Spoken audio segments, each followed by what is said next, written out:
The second last regular season home game for your Toronto Maple Leafs see the Columbus Blue Jackets face off against the Buds. What's up, Leaf Nation? Welcome to Live from Morning Skate. I'm Scott Willats, joined as always by Becky Kellar, the gold medalist, I should say. Today we actually have two gold medalists on, as we are going to be sitting down with Meghan Duggan, the hockey ops for the New Jersey Devils. Oh man, I'm all over the place this morning getting started. FanDuel's got us ready to rock because tonight we celebrate the LGBTQ plus community. We have so much in store as we celebrate inclusion in our game, and we let everybody know that Toronto Maple Leafs and the NHL lets everybody know that hockey is for everybody. We got so much going on. As you can see, we got these new t-shirts that the Buds are going to be rocking, or the boys are going to be wearing. You can get your hands on them at the NHL shop, and we got some cool stuff going on. I mean, we got a Leaf fan party at Real Sports Bar that if you can't make the game, it's going to be like an absolute blast. You're going to want to be there. And then of course we've got something that I've never seen before at Gate 5. Beyonce. A drag Beyonce is going to be doing a performance there, and I'm going to be at Gate 5, so I'm looking for this. I'm looking forward to this. Like, if you want to turn up Tuesday, there is no better way than turning up this. I look forward to talking to the Olympian gold medalist Meghan Duggan a little bit later, but we got some hockey to talk about.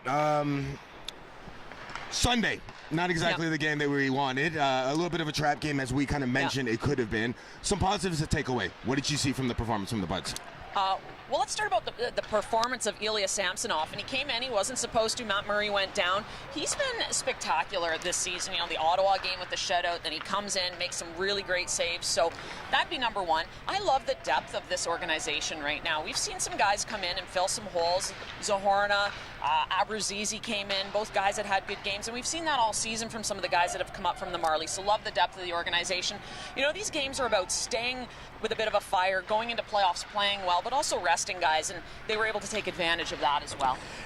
One positive that I think we have to take away was Kelly Yarncrook. It seems like he has really found his offensive touch playing for the Buds.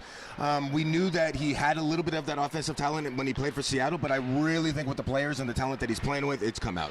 Yeah, he seems to have really found a home on that top line. He's got 4 goals in the last 8 games. He's having a career season. You know, you see him get in on the forecheck, be able to get the puck back a few times to Matthews for great scoring chances, but also when they get the puck to him, he's got the ability to finish. And so I think you're going to see this guy on the top line going into playoffs. And what can we expect kind of from him to deliver in terms of like special teams? I know that he gets very limited time, but when he is on there, he seems to be a presence. Yeah, well, he's a guy that can come in and again, play on your second unit, fill a bit of a hole there. And, you know, you got to rely on the second unit. Sometimes they don't get a ton of time, but you know that they're going to get 30, 45 seconds. And you saw that in the game the other night. Nice goal from the bumper position, special teams. So a guy that can help out there as well. Nick Abruzzese, the name I love saying. A player that you're very familiar with, of course, watching the Marlies and commentating on the Marlies. What, first of all, what a joy it must be to get your first call up and then get on the score sheet. What can we expect? What can Leafland expect from that little guy? Yeah, so this is a guy that is 3rd in scoring with the Marlies this year in his rookie season, 8th in the league in rookie scoring in the AHL. So he's having a really good year with the Marlies. He's a very smart player. He finds time and space very well, distributes the puck well, and you saw that on that power play goal. He made that pass to Yarncroc. He saw the ice well. And so, yeah, I think he's a guy, and, you know, the Leafs love a guy with good hockey IQ. He's got a lot of hockey IQ. As we had mentioned, Matt Murray took the tumble on Sunday night and was taken out of the game for concussion protocol. He will not be playing tonight. Joseph Wall got the call up. A lot of people in Leafland have begun to fall in love with Joseph Wall because he's dependable, and I think the players really do love playing in front of him. What do you like about Joseph Wall's game? Yeah, and he's also a guy that comes up here and plays with the Toronto Maple Leafs and doesn't seem to be nervous, has a lot of confidence in himself. Another guy who has had a great season with the Toronto Marlies, and so I think the Leafs executive, the coaching staff, they've watched enough of him to know that he can play here, and so I think he's a viable option if they need to use him both now and in playoffs. The Columbus Blue Jackets are, dare I say it, bad. When you have a team coming in here on a Tuesday night, it seems like it's just like you come in there and you're going to spank them. But Columbus I mean, when you look at them, they've got some good players. Johnny Gaudreau, Boone Jenner, those guys like to fight. They like to play. And this feels like another trap game. What did the Leafs have to do to demand a victory right away? Well, they can't take them lightly, and they played them back-to-back games earlier in February, and they went 1-1. So, if you're the Leafs, you're in playoffs. You're pretty sure you know who you're playing. You're fighting for home ice advantage still, and you want to go into the playoffs sharp. So you need to come out and put together a complete game against this team. You're right, they do have some offense, so you got to be aware of those guys. If you go to sleep for a little while, they can put the puck in the back of the net. Which brings us to our FanDuel prop picks. I think we have a board. Hey, there we go. There's our Scott's prop picks. It's Scott's prop picks presented by FanDuel over here.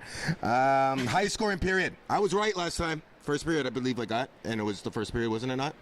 You know what? You may have been, but I keep going with the second period. I'm going to go with the second period. Statistically, it's the Leafs' best frame. We've seen them have a couple really good second periods over the last little bit, so I'm sticking with it. This is a proper morning skate. I think Sheldon Keefe's got the boys geared and ready to rock, so I'm going to say first period because I always say first period, and I think the first period, because that's when I do the most action on the mic, so I like to think that I have a little bit of an influence. You get the crowd into it. You get the team into it all up here in the stands. I do my part. It's a team game. Will there be overtime? No. There's never overtime with this team, it feels like. No, I'm going to go with no as well. I got to think, you had the 5-2 loss. You're coming off a loss. Leafs are going to come out ready to go. No overtime. Okay, that does it for our FanDuel prop picks. Becky, thank you for sitting in with us today, as always. It's going to be a fun game. A 7 o'clock puck drop, you can catch it on TSN, and of course on TSN 1050. And now, hold on, Leaf Nation, don't go anywhere, because I got a very cool interview with hockey operations, a member of the hockey operations team for the New Jersey Devils, Meghan Duggan.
Now this is really cool. I'm joined by a 3-time Olympian, 1-time gold medalist for the Team American hockey team, and head of player development for the New Jersey Devils, Meghan Duggan. How are you doing? Yeah, I'm doing well. Thanks for having me. This is an exciting time. Yeah, very, very, very exciting. So, because we're celebrating Pride Night tonight here at Scotiabank Arena, it's very cool that we have you here, because you became the first openly gay person to have a role in hockey operations in the NHL. First of all, how special of a title is that for you?